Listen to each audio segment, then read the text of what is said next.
That's all right. That's not sure why that's there though. What the hell is this? Oh, hi YouTube. Good to see you again.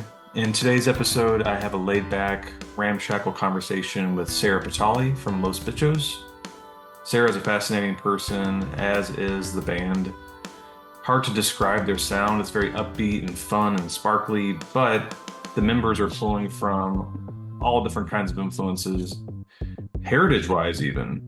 Uruguayan, British, Swedish, and then there's Sarah, who's of Australian and Turkish heritage. The band's second album is one of my favorites of the year. It's called Talkie Talkie, and it continues to blend Turkish and Latin elements with vintage psych-rock and funk and disco. I really recommend it. I talked to Sarah about all kinds of stuff. Her collecting journey, the magic of CD burners, yes, the collective shortening of our attention spans, and some of the music in her physical collection, everything from Cocteau Twins to Aphex Twin to Dolly Parton. So without further ado, please allow her to introduce herself. Yeah, I guess I'll start with this because, as I mentioned, and for anyone who has not read the interview, I interviewed Sarah for Spin. Wasn't more than a few weeks ago at this point. Yeah, a couple of weeks Yeah, ago or something. yeah, and we talked about Red Hot Chili Peppers album, One Hot Minute. And That's in right. that interview, you talked about how that was the first CD that was really yours that you got. And you talked about your mom's friend, if I'm correct, gave That's you right. CD as a gift, brought it to you. And I know you grew up and you had lots of grunge and other stuff from that era, lots of alt rock and Britpop stuff around the house. That was really your first physical media or CD, record, anything that was yours, and you kind of felt a sort of sense of pride owning it. Is that correct? Definitely. Yeah, a real connection to that CD. Yeah. So were CDs really when we talked about this, we're same generation here. We grew up in the CD era. So were CDs really your first love in terms of physical media? Did you start building a small collection of CDs? What's your journey of collecting? I gotta say, I think definitely I started on tapes. Oh, I remember okay. I'm pretty sure I had Roxette on tape, like that Swedish group. I Ooh, love, yeah. like, they're like my first love, Roxette and ABBA. There was ABBA Gold, and then there was like this other ABBA tape, which was just like another best of. But I remember our house got robbed Oh back in the no. 90s. And one of the things they stole was our like CD. Oh, no, well, our radio, which had a tape player in it, and I think I'd left the ABBA tape in that. They stole Oh that, those no. bastards. I thought you were Um, gonna say that they came in and they only took the ABBA tape. They were like they were thieves. They were like ABBA thieves who were like, hey, we I would have must have, respected that more. But not to no, make light of I the. think they just wanted the tape player. Oh But my yeah, God, I that's think horrible. I got yeah, I definitely got hooked on tapes. Yeah, first off, and then yeah, as the CD thing I think started building, I think that's when, yeah, I would like really go save all my pocket money and like, Mhm. yeah, spend whatever I could on CDs. I think I can Yeah, definitely remember, like, the older I was getting, I would like divert more of that because most of my money would go on Lego yeah, as a kid. Or naturally. yeah, of course. I mean, I'm a Okay. child, but yeah, I think the other most poignant purchase I think I definitely remember making. I was in Istanbul with my mum. We were visiting, yeah, our family there, and yeah, I found the Rated R CD, the Queens of the Stone Age Rated R. Great album. I just found that. I remember buying like a heap of them at that time because my grandmother was there, and I think yeah, she was pretty keen to spoil me. So I remember Yeah, getting that and like some placebo CDs. That was pretty fun. nice. That's a Added to good my mix. beautiful collection. Yeah, I don't know. It's funny how you remember little moments like that. And you've talked about in other interviews just the record collection that was at your house growing up, and your mom specifically what she had growing up and had some really interesting stuff. I don't know if you could talk about the influences. It sounds like you had this just really broad spectrum of influences from you talked about the Brit pop and there's alternative rock and all that stuff growing up, but yeah, then what's coming in from the top down? Could you talk about the records that were at your house? I don't remember having much vinyl. My mum, I don't think when she moved to Australia bought any of her vinyl with her, Oh, funnily. okay. I know she had a lot back in Turkey and when she would have been living in the UK. Oh, But okay. I don't think she brought any of that stuff with her. I remember them introducing me to the great band though, because Mhm. CDs. Um, Yeah. The Shadows, they're a really cool instrumental band. Hmm. And a lot of French, funnily enough, my mum loves listening to French music. Yeah, that's what kind of French stuff? That's interesting. I mean, there was definitely like a lot of Turkish influence for sure, but I Hmm. mean, gosh, my mum loves Sylvia, no, it's Sylvie Vartan, Hmm. and yeah, that would be played a lot in our house, and just these old like romantic French songs that she would love dancing around to. And I mean, inevitably, whenever we'd go to Turkey, she would always introduce me to like the old like Anatolian old like psych rock stuff Yeah. that would go on. So certainly when we'd go to Turkey, like like the Barış Manço of it all, the Erkin Koray stuff. I mean, all of that stuff I think is really really poignant. But I don't think I had much of an appreciation for that style of music when I was younger. But I think Mhm. now, certainly as an adult, it resonates a lot more with me. I'm more open to it. Whereas at the time, of course, like, Yeah. if your parents are like listening to something you like, maybe you don't want to let on as much that you're Yeah. actually enjoying it. Yeah. It's natural, I think. Yeah, I think I think I'd go. I was way more into what my brother was. I mean, yeah, my parents were always really musical in that sense, but and my dad really loves like the classic rock stuff. Like he loves Led Zeppelin. Hmm. I think almost every single 90s dad had the Eric Clapton unplugged Oh CD. yeah. Yeah, I think same here. every single Like, and that one and Dire Straits. I think I it was like think a they staple for issued that in 90s the guys. mail or something. It just came, somehow it was just in your Yeah. house, and you're like, oh yeah, Clapton. It Tears in just arrived. Heaven, acoustic version. If you want a good cry, put on Tears in Heaven. Yeah, exactly, It's exactly tradition. that.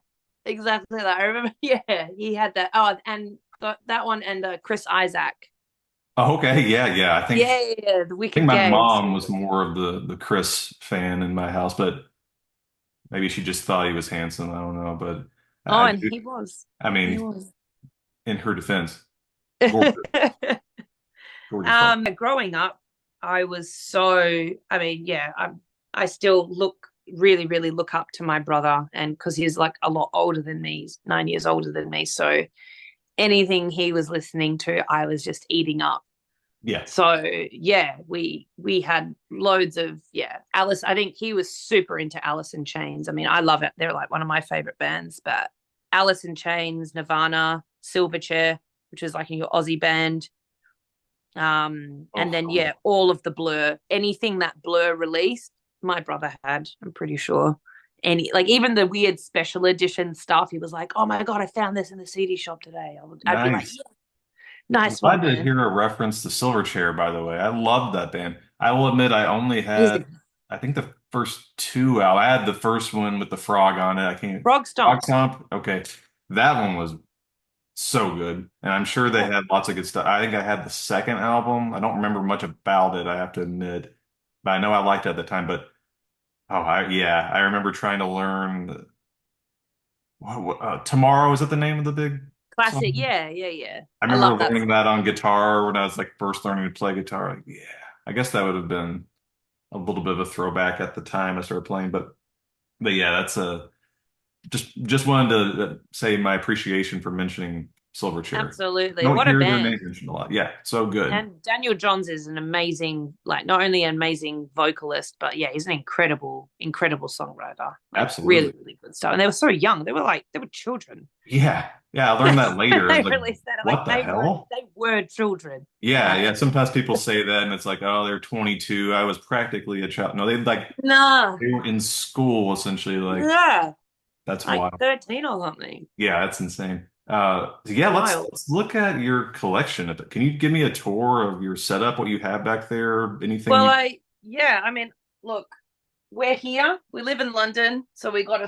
small but extremely poignant record collection. Something that I actually just got the other week, which I'm pretty buzzed about, Oh, is this one.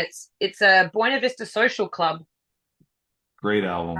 and it comes with this like pretty like it's a book basically. Like it has, yeah. I haven't actually like delved too much into it, but it's great. I think it's like I'm doing like an advert here. It's I like see a that.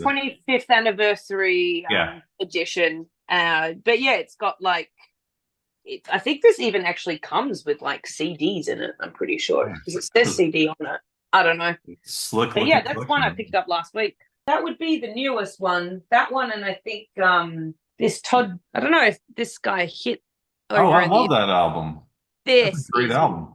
golden, Yeah, I gold haven't heard album. that in forever, but I don't remember what year that was, but whenever that came out, that was one of my favorites of that year. Yeah, that's I just can't get enough of this. Yeah. Yeah. The production on it is just fantastic. And it's got Brian Ferry on it. So that's like, does it who's not really? I didn't that? even know that, or I forgot Yeah. that. Yeah. Yeah. He does a cover of Johnny and Mary, which I believe was like, was that like a Robert Palmer? I think it was a Robert Palmer song. So yeah, you've got Brian Ferry on it. Can't go wrong with that. Wow. I love Roxy music, so that's Yeah. great. Yeah. Yeah. Same. Love a bit of Brian Ferry. Is there an album in your collection that people who are fans of your work wouldn't expect you to own? They'd be like, what? Hmm. I reckon. I mean, I think our music comes across as like there's loads of genres in there. So I mean, I don't know Yeah. if someone might not expect me to like it, but I do. Where is it? It's like one of my favorite Dolly Parton records. I really like it. Oh, well, I must say you do have like maybe one of the most eclectic bands on the planet, but I would not have expected Dolly Parton, I do have to say. Yeah, I've got it here somewhere because yeah, when we were buying our vinyl player, yeah, we were actually, you know what? Sorry, I was lying. I do have a Roxy Music Oh, record. I'm nice. lying. Flesh and Blood. I was Very totally nice. lying. Oh. Where is it? Well, it's the album where it's got like here you go again. Da, da, da, da, da, da. Oh, here she is. Oh, you found it. Oh, nice. I love that cover. Why do I Oh, not I know this know. album? She looks amazing. I love it. But I'm yeah, not a the Dolly expert, even though I'm Here actually You Come from Again, I think is one of my favorite songs. I love her voice.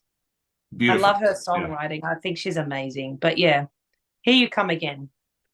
But Okay, that's this so is it. good. Actually from Yeah. like really close to where Dolly Parton's from, so Dolly Parton's a huge deal in my part of the like, yeah. Yeah. There's a thing. Have you ever heard of Dolly Wood? Dollywood? Yes. Yes, I Okay. have. I'd love to go. It's like I'd love I to have go. no concept of like if I travel 2 hours away, if anyone knows, but it's like a huge deal. And Dolly Parton's like you'll walk down the street where I live and see her on like t-shirts and stuff. She's basically like a local treasure. Well, thank you for pulling that. That's really cool. Yeah, it's No another one of worries. those Big things. Dolly fan. Love her. Yeah, that's awesome. This is one reason I like to ask that because obviously people would expect you to have lots of like psych rock and maybe funk and disco, all these kinds of things, but they might not expect Dolly Parton. So I think it's cool to have like a window into I not think that everyone should have a bit of Dolly in their ah, collection. a dollop of Dolly, as I like to say. Absolutely. She's one of the greatest songwriters, I think, of all time. And regardless of, if you're into the music or not, I think there's always something you can take away from her music. And honestly, like the purity of her voice, you know when you just hear someone sing and it's just them. It's like it's perfect. The tone is perfect. The Yep. delivery is perfect. She's just perfect. What about Unmatched. one of the weirdest albums in your collection? Weird being defined however you possibly want to define that. It could be different for everybody. What I'll probably attribute this more to my boyfriend because he is a huge fan, but it's this, where is it? It's I find this album incredibly strange. It's by Aphex Twin. Oh yeah.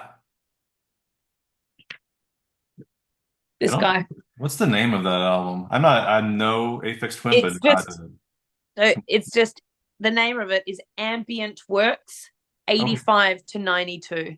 Okay. But I find some of it like, I mean, he's a real prolific artist, Aphex Twin. I mean, I think his most famous singles, like, I mean, I don't know if you could call them commercial, but they were where like me and my brother discovered him would be like Come to Daddy or Window Licker. He Yeah. released in like I think the late 90s or even yeah, I'd say late 90s. But yeah, he just released a whole bunch of these random works that I guess he'd never released before. And this, yeah, it's like it's a ride, this one. Yeah. Okay. Ambient Works, yeah. I'd say that one. I've always meant to delve further into Aphex Twin because a lot of people whose music I love are really influenced by Aphex Twin, but I'll hear things and think, oh, that's intriguing, but I've never taken the full plunge. So, all right, I'm gonna have to use that as an excuse to go down the rabbit. Oh, absolutely, absolutely. I mean, yeah, he's brilliant, clearly. But yeah, it's not for everyone, but that's okay. He knows that. He knows, Yeah. and he's not making music for the masses, but what he does production wise, what he's able to do, I think is really, really outstanding. He's an outstanding producer. Hey, everybody, back to the shelf. Let's see what we find. Jade Warrior, Horizon. I'll be honest with you, I don't even know if I've heard this album. It's from 1984, but I am quite familiar with Jade Warrior. 71 up through about 78, those first, I think, 7 albums, which are really kind of the commercial peak of the band. The early stuff is on the label Vertigo. I like it. I think it's pretty interesting. Really got labeled world music by a lot of people.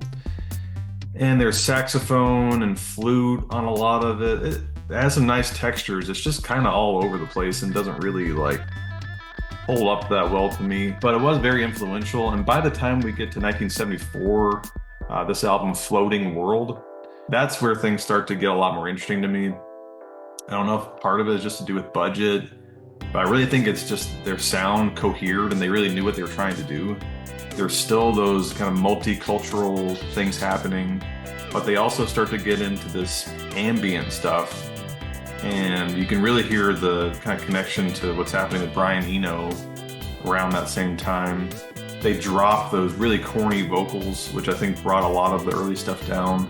It just seems to know what it's doing and have a real focus to it. So those albums in kind of the middle period of the band, from 74 up through 78, I really recommend all that stuff. The earlier things, they have their moments, they're interesting as kind of a historical document, but I don't think they really hold up too well in terms of the albums themselves. So yeah, this one, funny enough, I don't have a whole lot to say about it because I don't even think I've heard it yet. This is from 84 again, so this is kind of after they've figured things out, but a little bit later as well. So I'll be just as curious as anyone to hear what this sounds like. I expect it to hold up, but a lot of bands who are in this sort of progressive, connected arena weren't making their best music by 84. So it'll be interesting to see. When did you actually get into collecting records? We talked about the tapes part of things, CDs, but when did records enter the equation? I mean, the vinyl stuff I'd say happened a lot later, just because Yeah. like it's really when we moved into our place. Mhm. and we were like, oh, we want to get a vinyl player. We want to get like proper good speakers, and you want things to sound great. Yeah, for And sure. there's something really wonderful about vinyl, like the way that it sounds, the way that it feels, the ritual of putting a record on rather than just songs like from a playlist Yeah, potentially curated by someone else. I for sure. think that's that, and I really appreciate that that's brought back the importance and specialty of having an album, because I mean, most of my media I stream. I use Mhm. I use Spotify Premium, so of course Yeah, I want to pay for music, and I really think it's important to support the essence and to keep pushing for artists to get more of a fair play and fair pay. And I yeah, think but I think record collecting I think has really come up for us in the last few years, the last 5 years, I'd say, moving into our new place, getting a record player.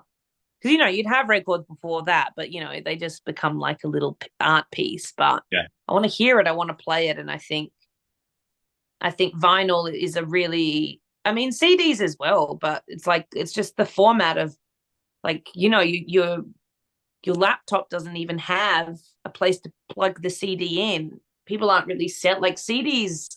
I mean, we still print them because people do still buy them, but I think that format's gone out of fashion a little bit. yeah. It's a It's weird time for CDs for sure. which is a shame because they sound great. Yeah, really, I kind of think the CD is just in terms of, and I'm not an audiophile, I'm not a snob or anything like that. But in my experience, I feel like some of the best sound quality that I've experienced in my life has been sometimes even like a remastered CD or something and played through good, like, Right. because there's going to be no kind of loss of fidelity. Even sometimes with records, like if you get a record with some scratches on or whatever, you might have a little bit of degradation or whatever. Sometimes it's part of the charm. Of But course. CDs Of course. just sound so good and they They sound last great. forever.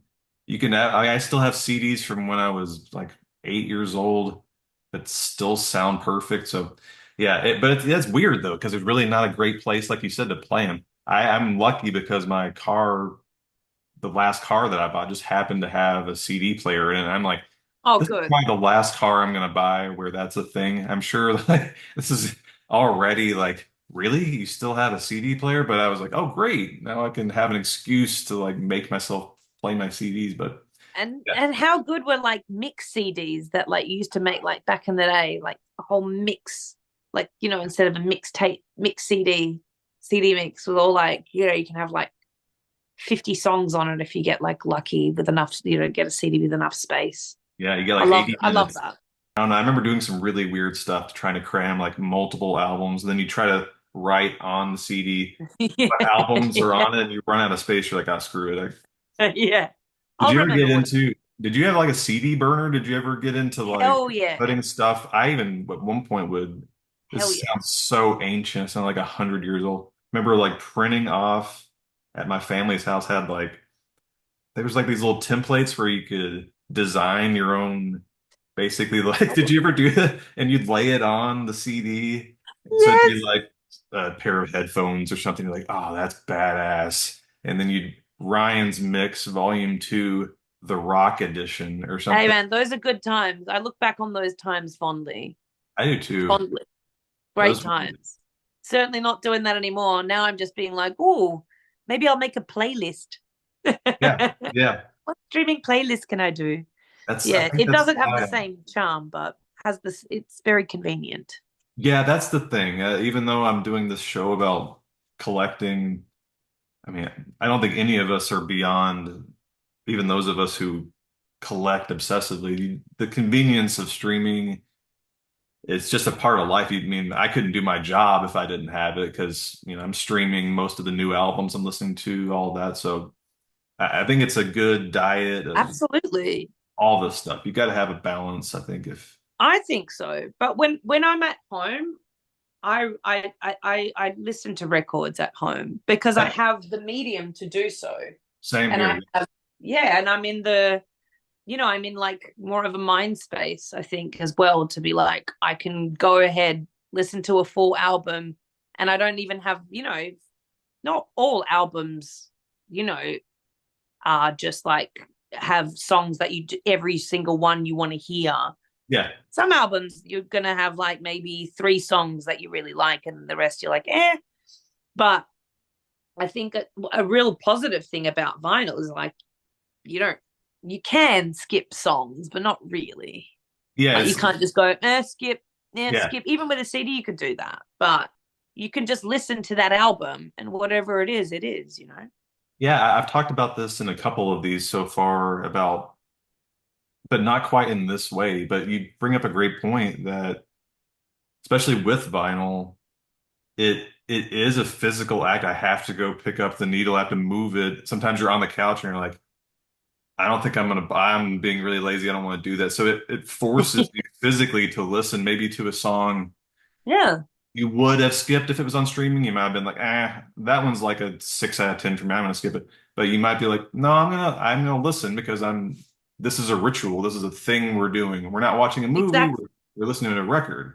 Like you don't skip scenes in a film. You're not like, oh, I'll watch the first 10 minutes of this movie, then I'm gonna skip through. So it's like No, it's kind of a similar thing. So yeah, with an album, it makes you commit to the act of listening and maybe in a different way with a different attention level. totally, Yeah, that's totally. And that's something that, I mean, definitely for me, I don't think we get enough of that anymore. I mean, gosh, the other day we were driving to our show. We were playing a show in Italy, and I really love the Mamas and the Papas. I think they're like one of my favorite bands ever.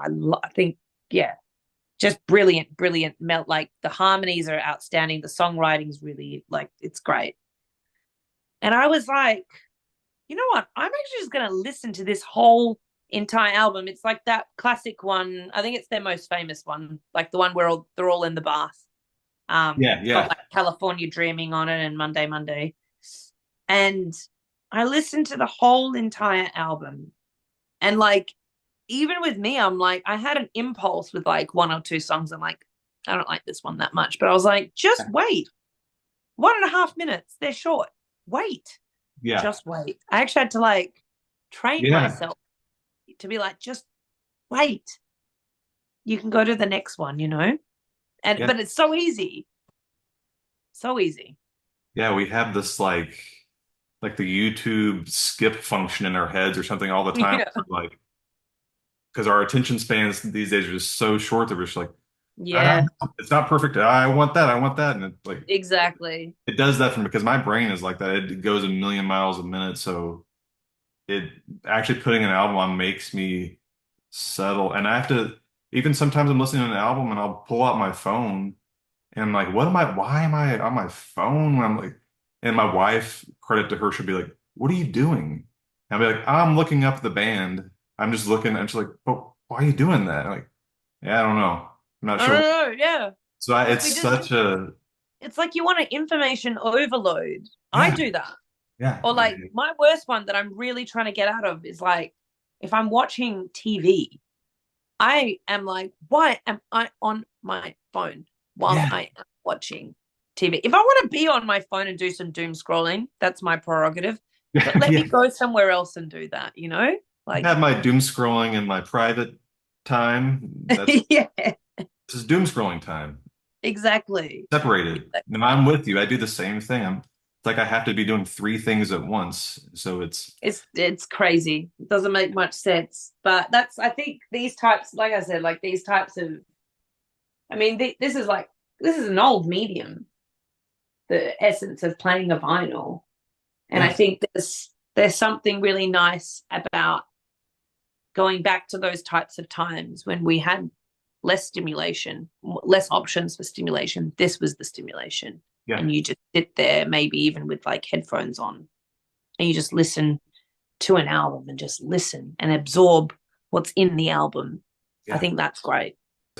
This is just a snippet of your collection, is that right? Like, do you have other stuff elsewhere, or is this like the main stuff of what you've got? I got a lot of I still got all of my CDs back in Australia.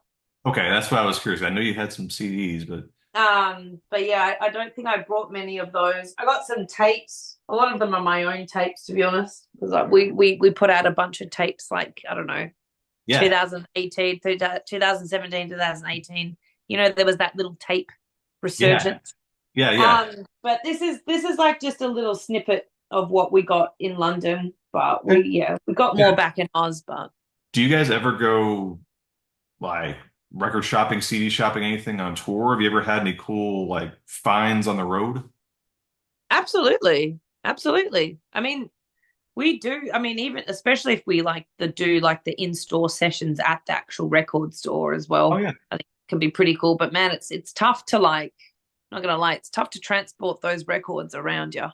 Yeah. It's super tough to transport those records around. But I'd say I do more peaking, and I have certain. I'm. I think I'm more of like a 7-inch gal if I'm gonna do impulse buying. These are just a couple of random ones, but this one, Visions of the Night by the Police, Nice. one of my favorite songs of all time. Oh, Tony Mickey. Basil, Mickey, love There- it. Yeah. Love it.